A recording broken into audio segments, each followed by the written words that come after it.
so that it does not distract your attention, and so on.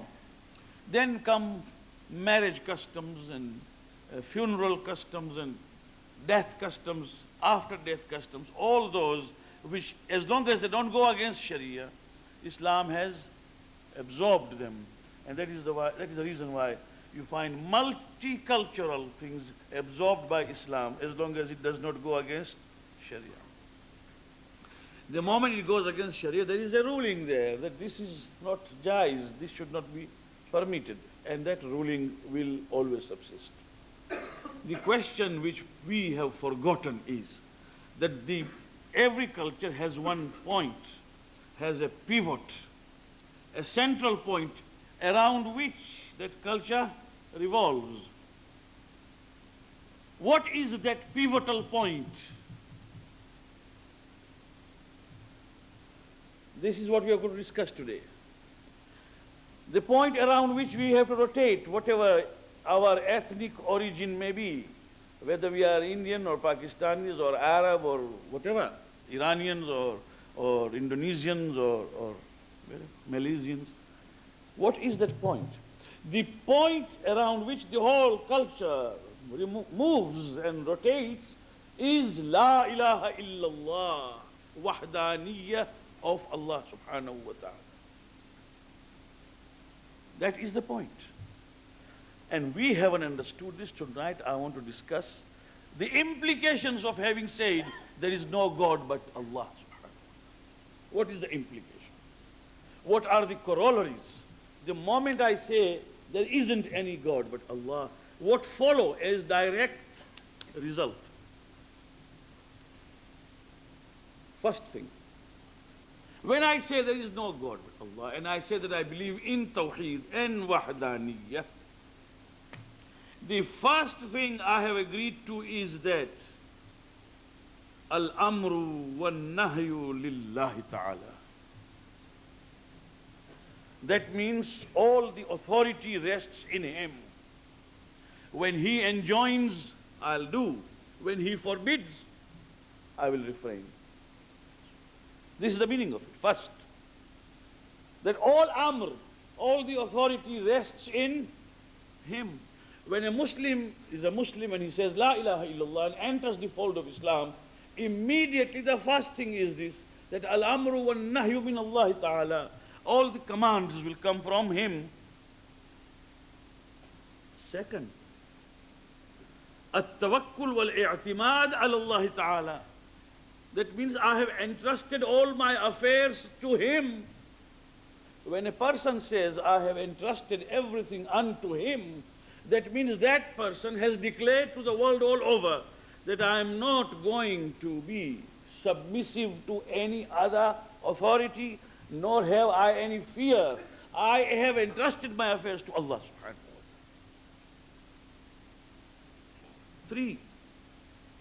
The implication of La ilaha illallah is that Al-A'mal lillahi ta'ala. Whatever I do, there will be no showmanship to show the people, to please the people. No, it will be for Allah subhanahu wa ta'ala. Khulus, purity and sincerity of niyyah. That follows immediately with La ilaha illallah. Wal mahabbatu lillahi ta'ala. And my love is for Him only, or for such matters which please Him. So, now if we understand this, that Amr comes from Him, that I have entrusted my affairs to Him, I fear no one but He. My love, my likes and dislikes are for Him. My actions are for His pleasure. If this has been understood, La ilaha illallah, then whether the era is modern or orthodox, your status is confirmed. Because whatever is modern is relative. In 18th century, something was modern then. 20th century has got its own modern. In 21st century, something else will be modern. Modern is a relative term. In whatever circumstance you live, if you have understood La ilaha illallah, there can be no difference. Now, why can't a Muslim live as a Muslim in this society? He cannot live because he's trying to stand on the bridge or sit on the fence or compromise. We write a note to the school to say that my daughter, who is now 12, cannot swim publicly because she is in hijab. She will not swim while the boys are there. She is now 12. I get a note from the headmaster or headmistress. Which sect of Islam do you belong to? Why do I get this note? Which Muslim are you? The non-Muslims did not know that there was which Muslim. They knew Muslim as a Muslim. When I went there and I asked, why did you ask this question? He said, because there are so many Muslims whose girls and daughters go. Which kind of Muslim you are that you don't allow your daughter to go?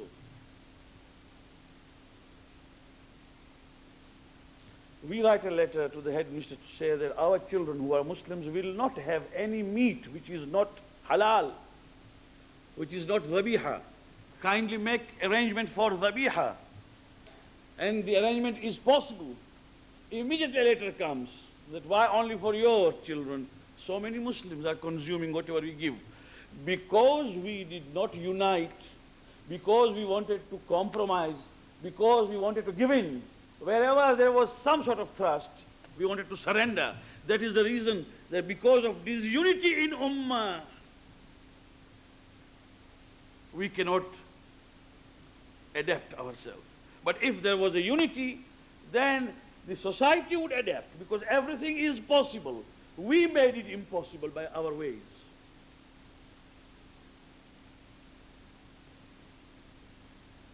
The attitude of a Muslim towards a non-Muslim is not that of an enemy. Try to understand this. When we call of resurgence and revitalizing Islam, we don't mean that we would like to disconnect ourselves from everything, go back to the caves. That is not the meaning. The meaning is that there is a creative tension, and out of that creative tension, we would like to create something which is positive, while that which is good and which is essential in contemporary life, we will take. But the values of Islam will not be compromised. That is the meaning of it. Otherwise, we would have all gone back to live in the caves or to live in the huts. We would say everything is modern, we don't want. Even this mimbar is modern, my friends. The Prophet did not have this sort of mimbar. With all these carvings and all that. It is modern, so send it back to Dubai.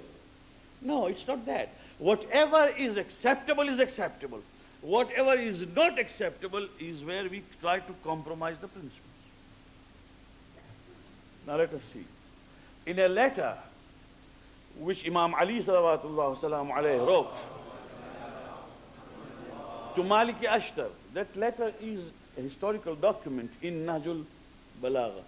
When Pakistan was in the process of formation, I remember Marhum Allama Rashid Turabi, may Allah bless his soul, he translated or got it translated. He got the whole letter translated.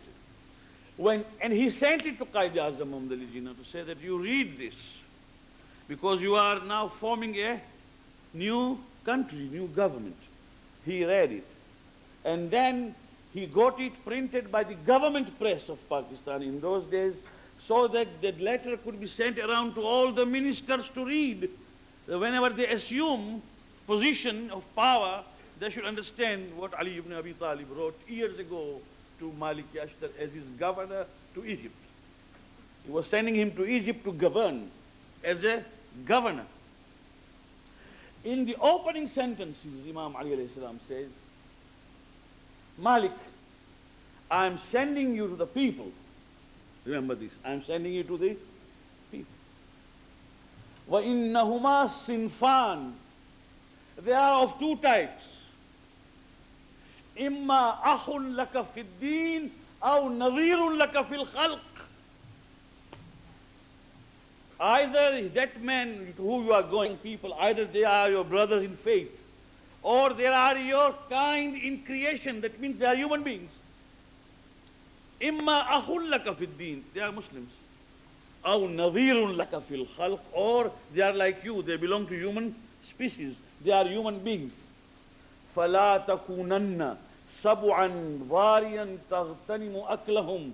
Do not act with them like a wild beast who is just waiting for devouring and eating anything that it comes in his way.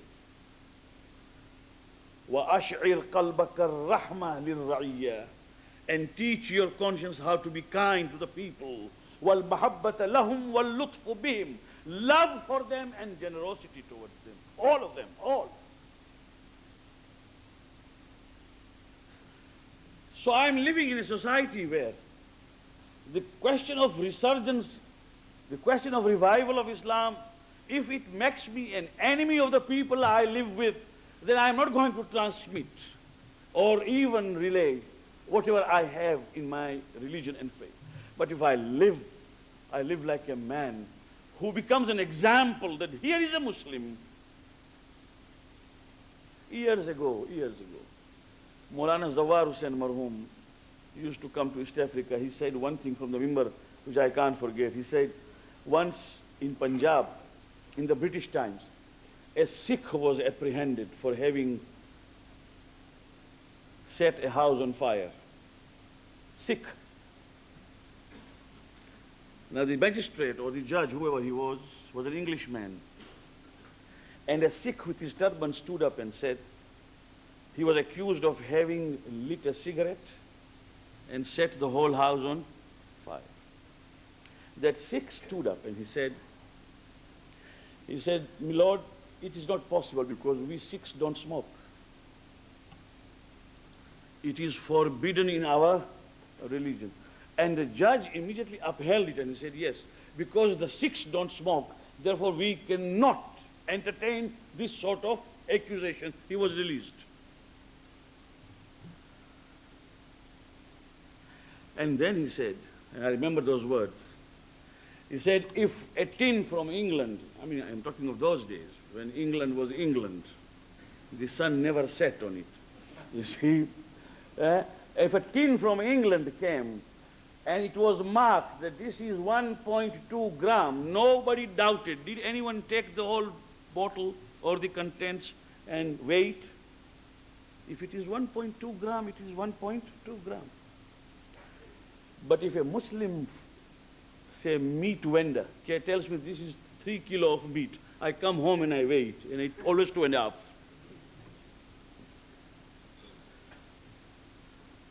He was trying to tell us from the mimbar that a Muslim who was supposed to be honest, whose word should have been final, is still being doubted because of his dishonesty. And a non-Muslim, when he tells you it is 1.2, it is taken for granted because we think and we believe that he cannot be dishonest. Why can't we come to a stage where a Muslim has that impression that if he is a Muslim, then of course he cannot be dishonest? It is because of our ways that we have always cast a shadow which is bleak and dark, and that is the reason why it bounces back upon us that these are the people who do this and who do that. But if we set an example, when Ayatollah said Abul Hasan Isfahani's time, when Baghdad at that time was a different place altogether, and the economy was in the hands of Jews. Baghdad, main stores were all in the hands of the Jews. Some of the Muslims who were just trying to rise, they started propagating among themselves that you can cheat a Jew, deceive him, rob him, steal from him because he is a non-Muslim. Everything is halal for you. Male muft dile be raham. Whatever you can get. Some 3 big business people, Jews, of course they dressed like Arabs. They spoke Arabic fluently. If you saw them, you would never doubt that they were Jews. They came to Najaf Ashraf, to Agha Abul Hasan Isfahani, dressed as Muslims. Salamun alaykum, alaykum salam. They kissed his hands. And Agha did not know them because they came as Muslims. And they said, Agha, we want to ask you your fatwa. He said, what? He said, we would like to ask you whether it is halal and jais to rob, steal, thieve, be deceitful, cheat a non-Muslim. These Jews are ruling our market in Baghdad. Can we do something? Agha said, it is haram. Haram and haram to cheat and to deceive and to steal from anyone. For a Muslim cannot act dishonestly. If you people are really concerned about the state of economy, you try hard to come to that state, work together, have your own collaborations and cooperatives, you can rise. But it is not by that way. So they kissed his hands and they went away. When Agha died after 2 years, the first people to close and shut the doors in memory of Ayatollah Mulla Asgharali were the Jews of Baghdad. They observed 3 days mourning, saying that the man who died, he really was a man who knew human rights. He wasn't our Ayatollah, he was the Ayatollah of the Muslims. I'm telling you only one thing, that today, when I tell my young friend that inshallah, badu halal, everything. What am I making out of him? When I say this, then petty thieving and petty stealing starts and grows into something big, and then the effect is such. Then we are asking, can we live? Well, you could have lived here as Muslims, there would have been no problem whatsoever. The right of neighborhood. People believe that these values are modern. These values are not modern. As far as our Prophet ﷺ was concerned, he laid so much emphasis on the rights of neighborhood and neighbors, Muslim or non-Muslim, that Imam Ali alayhi salam says that I thought sometimes that he might give them a share from our inheritance. Tomorrow he might come and say that the neighbors can also inherit. So many rights. So there wasn't anything new. We as Muslims have got to be told that we should not shout or have any noise in our homes after 11 o'clock or 10 o'clock because the neighbors can't sleep. And then we say, if he doesn't sleep, it is his showry, we can do whatever we like. We cannot do that. Come to an Islamic country, so-called Islamic country. You see, it is your path, it is your driveway, it is your mahalla and location. You find people there and there creating a marquee and dancing whole night, there and there, obstructing your traffic, obstructing your way. And if you tell them, they say, well, do whatever you like. And you go to Bapu, that means Babu, police Babu. And the police Babu is just waiting for tea. You see, if you grease his palm, nothing can happen. Muslim country. So when the Muslims themselves changed their values, then they came to a situation where they started asking themselves, can we live in this era? You can live, provided you had given that sort of an impact and that sort of an impression that you were civilized people and Islam had given you that civilization where you could not be dishonest and you could not cheat and you would live as decent citizens wherever you are. These are the problems that we normally face as far as political system, as far as social system, economic system, educational system is concerned. We could have had our way, in every system we wanted, provided we were prepared to live for it and live accordingly. But we have changed our values, we have compromised. Now then the young man stands up and says, can I? What are the problems?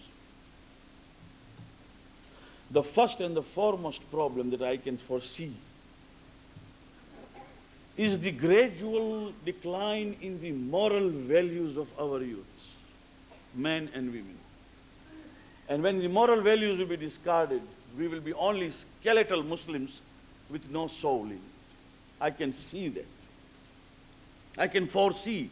And not only in one community, I can foresee it everywhere. The moral values as dictated by Islam, not only hijab, together with hijab, there are other values which have been put by man, by Allah subhanahu wa ta'ala for women. It's not only dress or attire, for both men and women. In business, there are ethics.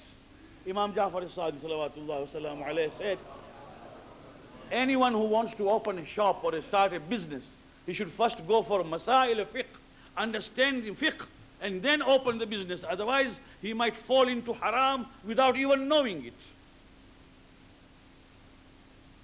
Economic systems, social system of empathy and sympathy.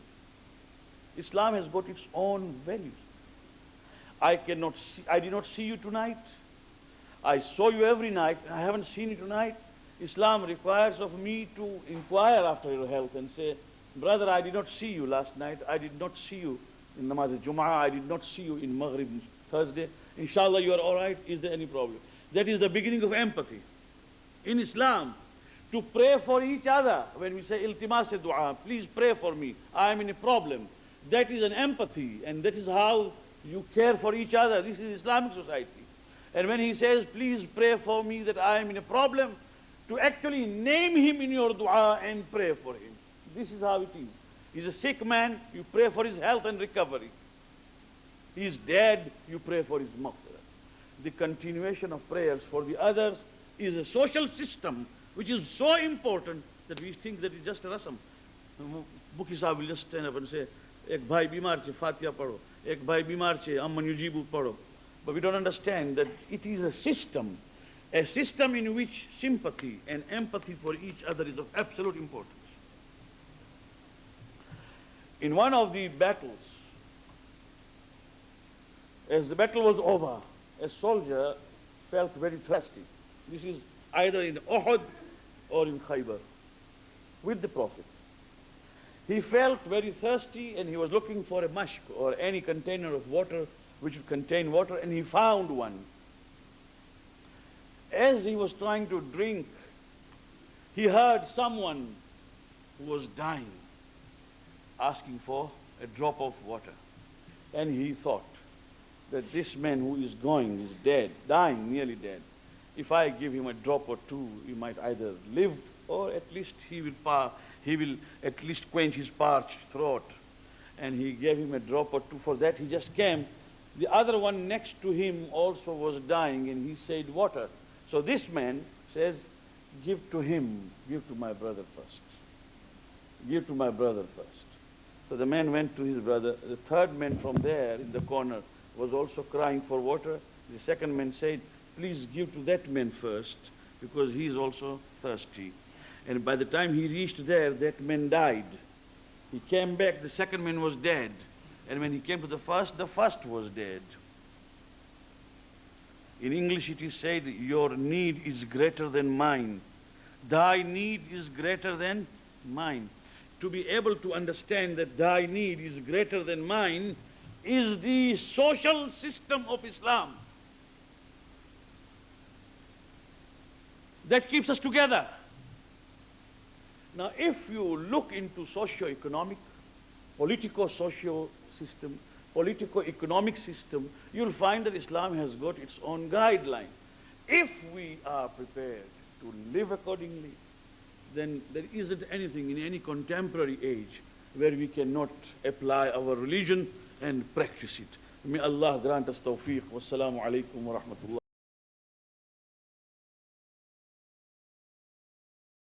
Alhamdulillahi Rabbil Alameen, wassalatu wassalamu ala Sayyidina Habibi qulubina wa tabibi nufusina bil Qasim Muhammad.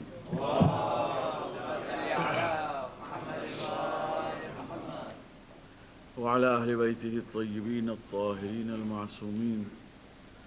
أما بعد، السلام عليكم ورحمة الله وبركاته.